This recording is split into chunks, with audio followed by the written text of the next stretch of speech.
welcome back to the channel. I know last week I told you we were going on a trip this week, and so I'm finally ready to go.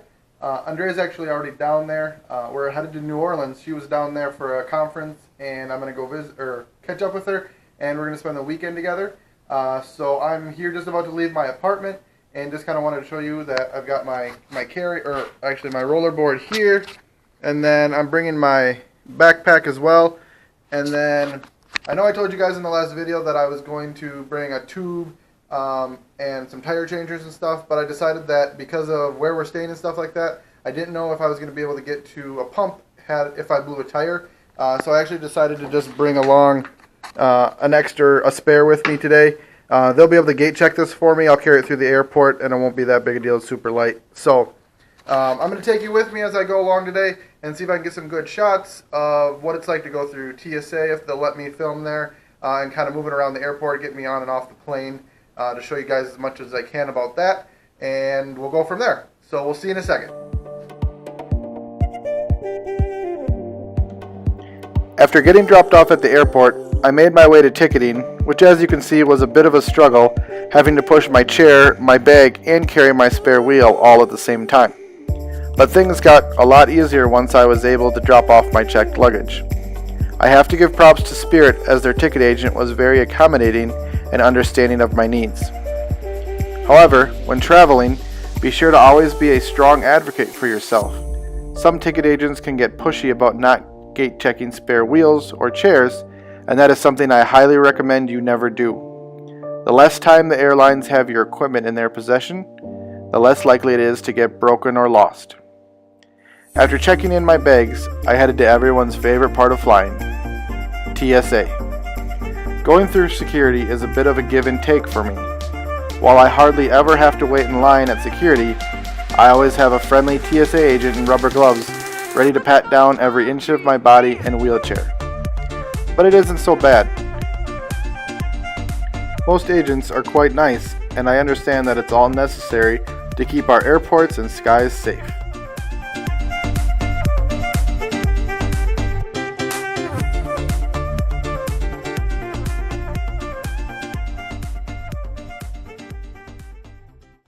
So we made it through security. I didn't get to film at TSA today, but maybe with Andrea on the way back from New Orleans. So we're going to head to our gate, and I got only a couple of minutes, so we'll get me boarded up when we get to the plane, and we'll go from there. So even though my flight was delayed, I made sure to stop by and check in at the gate to let them know I needed an aisle chair. I then headed out to find a snack before boarding. And after two somewhat uncomfortable flights, I finally made it to New Orleans and headed down to Frenchman Street for a night of fun with Andrea and some friends.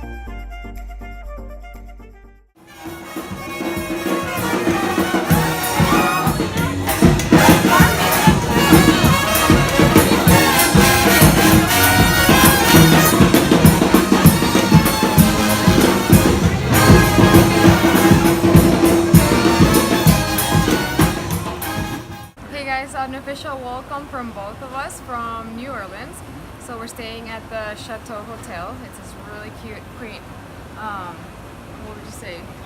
Like a old style so New Orleans. It's here down right in the French Quarter, and it was built in, I think, the 18th century, they said. Mm-hmm. Really cool. Nice little courtyard area.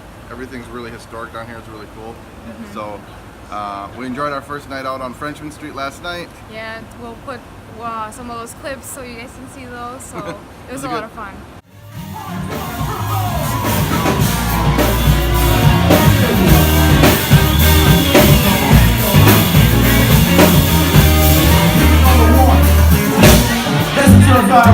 Somebody say hell yeah! Let's go ahead with this folks so long from right here in New Orleans. Yep, and now we're going to head over to Cafe du Monde. We're going to have some beignets, enjoy the day. Got a couple walking tours scheduled, and we're going to take you along for the ride and show you New Orleans through a chair. We had an awesome stay at Chateau Hotel. It was originally an 18th century mansion, which has been restored and turned into a hotel. It had beautiful French-style decor, with an awesome outdoor pool and courtyards. We did not have an ADA accessible room per se, but we were located on the first floor and had everything to fulfill our needs.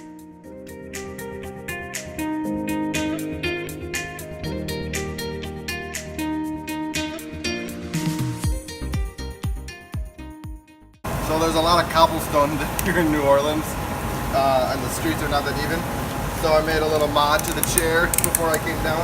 I took the click strap off my basketball chair and put it on my foot here, so that going down the street my legs aren't flopping all over the place. So we used it last night. It worked really good, and we're about to walk over to Cafe de Monde.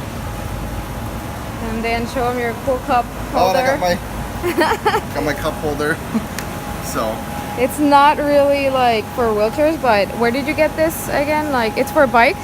Yeah, So I think we're I got gonna put it on my bike, and like it's something that you can take was on and $1. off.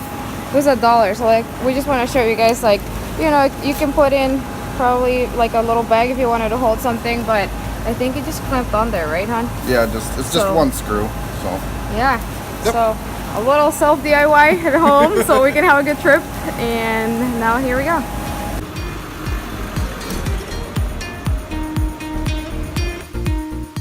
To say that the French Quarter was amazing is an understatement.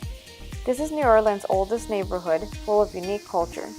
Founded in 1718, and this year they were celebrating their tricentennial. The architecture is a blend of Spanish, French, Creole, and American styles together. There's much to do within walking distance, from museums and tourist attractions to shopping and fine dining. There's something for everyone, but underneath it all lies a deep and intriguing history. So we just made it to Cafe du Monde. Everybody's been telling us about how we should try the beignets the beignets. and their cafe au lait. So And they even have decaf, which is great for me. in case he gets jittery and I get more than jittery. I What do you get sick when I when he drinks coffee. So we're gonna show you guys when our food gets here too. It's packed crazy, it's packed, so I don't know if you'll be able to see on the shots that we took. But it's open 24 hours too. The menu is super simple. Pretty much just get It's all like seat yourself, so you just wait for a table to open up and then snag it when they come or when they leave. and you pay also right when they serve you. So Cash it's pretty only. quick. Cash only. Yeah. So make sure if you do check this place out, I definitely recommend bringing cash to New Orleans. So. Yeah, there's a lot of cash only stuff down here, but Yeah, so we're gonna have breakfast and show you what else we're up to later. thank you. Thank you.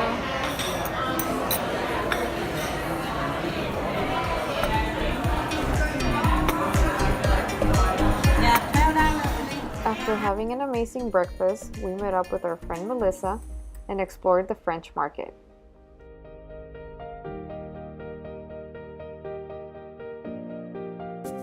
Yeah, and so like the course that it is like Johnny teaches it for like us in like 2 days if we come do it, but like the grads and the other grads we get a certification in like a 15-week course. So like, we would get a ton of information for 2 days, but it's definitely like it would be worth it. Yeah, that's good. The French market is similar to many European open-air markets, and it's the oldest of its kind in the United States, with its origins dating back to 1791. It has a wide variety of shopping, dining, music, and local crafts that are unique to New Orleans. We thoroughly enjoyed our afternoon wandering the market, looking at local artist crafts, and trying out some of the local fare. One of my favorite parts of the market was the many different shops full of hot sauces and snacks. You could find anything from po' boys and gumbo to alligator on a stick and pralines.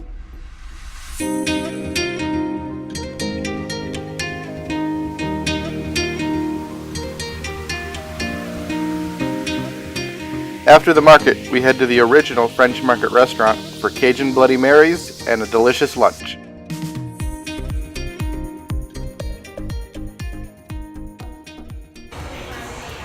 Next up, on Adapted Adventures, we take a tour of one of the city's original cemeteries and of the Garden District, where we get to see some of the original homes built there. but it was so hot. We didn't make it through that city walking tour. It was really hot. After cooling down a bit, we spent a lower key night out in the town, tried char-grilled oysters for the first time, and finish up our trip with a tour of the United States' oldest rum distillery.